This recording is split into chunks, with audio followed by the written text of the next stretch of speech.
Bien-aimés dans le Seigneur, que Dieu vous bénisse, que sa grâce vous soit multipliée en Jésus-Christ. Soyez les bienvenus dans cette vidéo où je vous prie de la regarder du début jusqu'à la fin. S'il vous plaît, regardez la vidéo du début jusqu'à la fin. Et à la fin de la vidéo, si vous êtes béni, édifié, n'hésitez pas à la partager. Alors, shalom à vous. Dans cette vidéo, nous allons parler de l'adoration. C'est aussi un sujet qui crée beaucoup de confusion dans le corps de Christ. Beaucoup pensent que quand on parle de l'adoration, il s'agit des chants, ce qui n'est pas premièrement le cas. Oui, nous pouvons chanter des cantiques pour adorer le Seigneur. Mais l'adoration, dans un premier temps, n'est pas une question de chanter. Et vous allez voir même que parmi les chantres, il y a aussi une confusion. D'autres pensent que quand il s'agit des chants d'adoration, quand il s'agit d'adoration, ce sont des chansons un peu genre douces. Et la louange, c'est des chansons qui vont qui bougent un peu plus. Ce qui n'est pas le cas. Alléluia. Alors voyons d'abord ce que la parole de Dieu nous dit. Nous sommes dans le livre de Jean, le chapitre 4, à partir du verset 19 au verset 24. Il s'agit là de la conversation du Seigneur Jésus-Christ avec la Samaritaine. Je lis la parole de Dieu. Jean chapitre 4 à partir du verset 19. Seigneur, dit la femme, je vois que tu es prophète. Nos pères ont adoré sur cette montagne et vous dites, vous, que le lieu où il faut adorer est à Jérusalem. Femme, lui dit Jésus, crois-moi, l'heure vient où ce ne sera ni sur cette montagne ni à Jérusalem que vous adorez le Père. Vous adorez ce que vous ne connaissez pas. Nous adorons ce que nous connaissons, car le salut vient des Juifs. Verset 23. Mais l'heure vient, et elle est déjà venue, où les vrais adorateurs adoreront le Père en esprit et en vérité, car ce sont là les adorateurs que le Père demande. Que le Seigneur bénisse sa parole. Le verset 24, il dit, Dieu est esprit, et il faut que ceux qui l'adorent en esprit et en vérité. Que le Seigneur bénisse sa parole. Alors vous voyez, là il y a une conversation entre le Seigneur et la femme samaritaine. Les Samaritains, puisqu'il y avait une division entre les Samaritains et les Juifs, donc du coup les Samaritains adoraient sur des montagnes. Et les Juifs, ils avaient le temple construit par Salomon. Et pour les Juifs, pour adorer Dieu, il faut aller au temple. Mais pour les Samaritains, il fallait monter sur la montagne. Et il y a eu cette conversation avec le Seigneur Jésus où il a essayé de préciser à cette dame que l'adoration, il ne s'agit pas de monter sur une montagne ni d'aller dans un quelconque temple. Mais l'adoration, il est question d'esprit et de vérité. Bien-aimé dans le Seigneur, je disais tout à l'heure que l'adoration, ce n'est pas une question de chant dans un premier temps.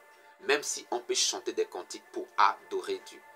On peut chanter des cantiques pour adorer Dieu. Vous allez voir que les Juifs, pour adorer Dieu, ils ne chantaient pas des cantiques. Mais ils faisaient beaucoup plus, ils faisaient des sacrifices. C'était des sacrifices, des offrandes. Ils faisaient des offrandes en signe d'adoration à Dieu. Alléluia. Vous allez voir que dans l'adoration, il y a aussi le sens de la prosternation. Et c'est là où nous voyons la véritable adoration. Car la prosternation dont il est question, il ne s'agit pas seulement de prosterner son corps devant Dieu, mais il est une question de soumission totale à Dieu. Voilà pourquoi le Seigneur Jésus a dit, les vrais adorateurs adorent Dieu en esprit et en vérité. Beaucoup sont ceux qui sont prosternés devant Dieu, mais dont le cœur n'est pas soumis au Seigneur. Alors là, l'adoration n'est pas vraie. Dans ce cas, l'adoration n'est pas vraie.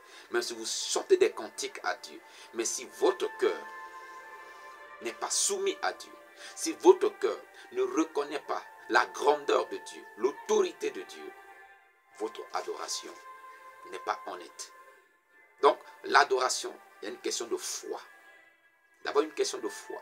Le fait de croire en Dieu et de se soumettre à Dieu fait de vous un adorateur.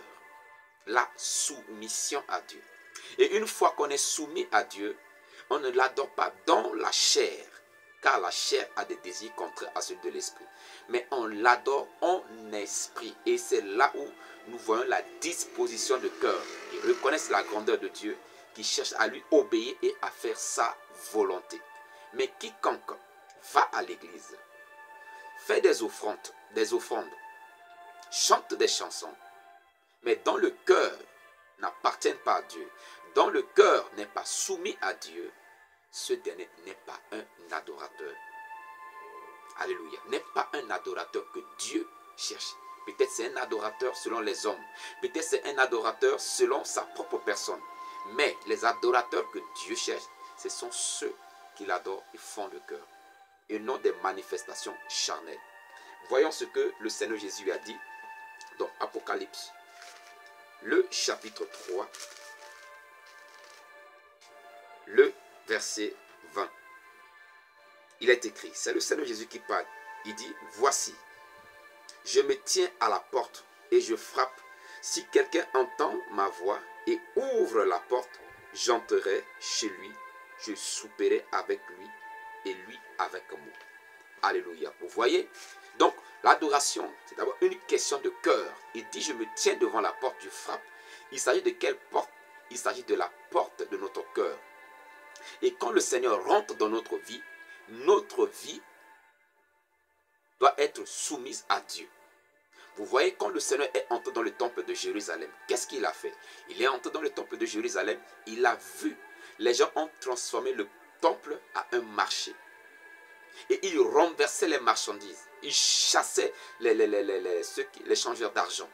Il dit, le temple est appelé, vous avez fait, le temple est appelé le lieu de prière, vous en faites une caverne des voleurs. Alléluia. Ça veut dire quoi? Ça veut dire que quand le Seigneur entre dans notre vie, il met au dehors tout ce qui nous tient captifs. Alléluia. Et notre vie nous lui devons la soumission. Nous lui devons l'obéissance. Parce que notre corps est appelé le temple de Dieu. Quand Dieu entre dans ce temple, notre vie doit être soumise à lui. On ne doit pas prendre notre vie ou notre corps pour faire du n'importe quoi avec. Non. Comme les Juifs ont pris le temple pour faire du n'importe quoi. Voilà pourquoi il nous est demandé la sanctification. Puisque nous portons le Seigneur en nous. Donc nous devons vivre dans la sanctification. Et c'est dans cette sanctification que nous obéissons au Seigneur. L'obéissance à Dieu est une adoration.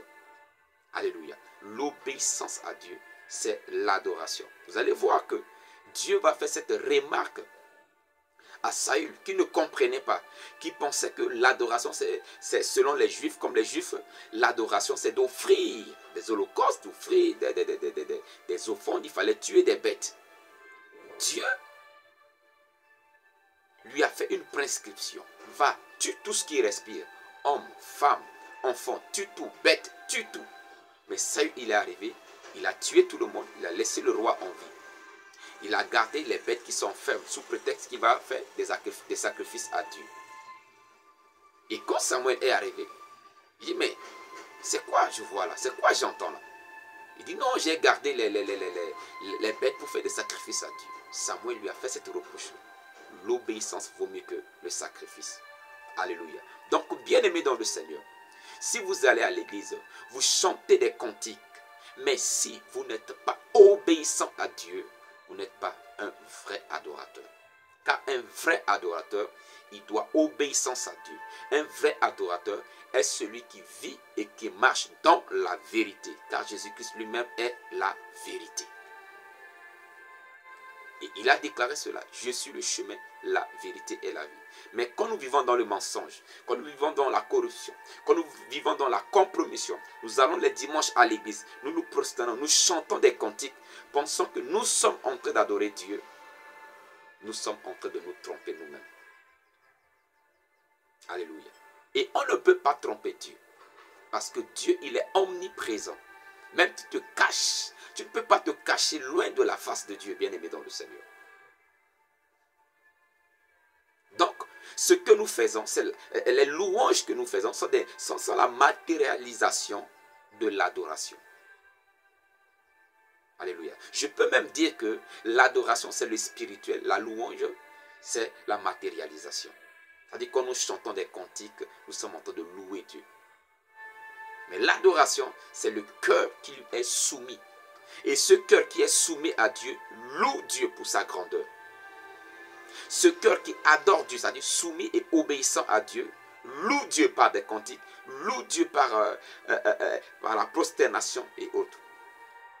Vous allez voir, Jean a vu les 24 veillards autour du trône de Dieu. Et la Bible dit, les veillards portaient des couronnes en or pur. Mais devant le trône, ils enlèvent leur couronne, ils déposent leur couronne par terre et ils se prosternent. C'est-à-dire quoi?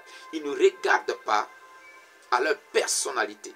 La couronne représente la gloire. Ils ne voient pas leur gloire. Donc, c'est-à-dire que l'adoration, c'est la soumission à Dieu. Le fait d'enlever leur couronne et se prosterner devant Dieu, cela montre leur soumission à Dieu. Voilà pourquoi, quand il s'agit d'adorer Dieu, on est autorité ou pas, on est président, on est ministre, devant Dieu, nous lui devons la soumission et l'obéissance. Et la manifestation de cette adoration, nous lui devons la prosternation. Nous nous prosternons devant Dieu. Et j'insiste sur le fait que beaucoup sont ceux qui se prosternent, mais le cœur n'est pas soumis à Dieu. Beaucoup sont ceux qui se prosternent, mais le cœur n'est pas obéissant à Dieu. Vous n'êtes pas des vrais adorateurs. Là, vous êtes des faux adorateurs. Alléluia. Donc, il faut comprendre le sens de l'adoration. L'adoration, c'est d'abord, et je le répète encore, la soumission et l'obéissance à Dieu. C'est ça l'adoration. La soumission et l'obéissance à Dieu. Vous voyez, les idolâtres, ils ne sont pas soumis à Dieu, mais ils sont soumis aux idoles. Et les idoles deviennent leur adoration. Donc, bien aimés dans le Seigneur, comprenez ceci. L'adoration n'est pas, premièrement, affaire de chanter. Non. Ce n'est pas ça l'adoration. Chanter, ce sont des louanges. Nous vantons les mérites de Dieu. Nous vantons la grandeur de Dieu. Nous vantons l'autorité de Dieu. Nous vantons ce que Dieu a fait ou bien ce que Dieu est. C'est ça la louange. Vanter les mérites de Dieu. Vanter la sainteté de Dieu. Vanter l'autorité ou la grandeur de Dieu. Mais l'adoration, c'est la soumission et obéissance à Dieu. Alors, bien aimé dans le Seigneur, la parole de Dieu dit, Dieu cherche les vrais adorateurs. Êtes-vous un vrai adorateur? Si vous ne l'êtes pas, il est temps que vous soyez un véritable adorateur que le Père cherche. Car ce n'est pas question d'aller dans un temple. Ce n'est pas question de monter sur une montagne. Mais c'est question d'être obéissant. D'être soumis et obéissant à Dieu. D'être soumis et obéissant à Dieu. Soumettez-vous à Dieu.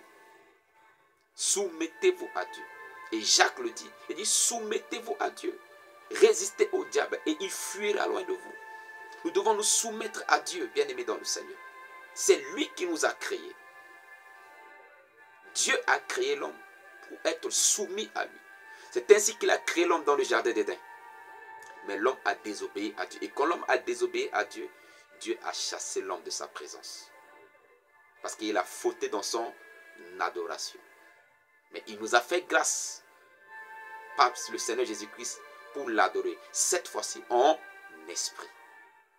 Alléluia. L'homme lui devait soumission et obéissance d'une manière physique et autre.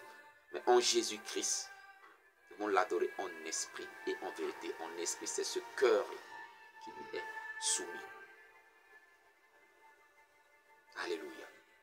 Que Dieu vous bénisse. Alors, bien-aimés dans le Seigneur, si cette vidéo vous a éclairé, si cette vidéo vous a béni, si cette vidéo vous a fait du bien, je vous prie de la partager autour de vous. Likez la vidéo. Si vous n'êtes pas abonné, abonnez-vous à notre chaîne. Si vous avez des préoccupations, n'hésitez pas à nous écrire.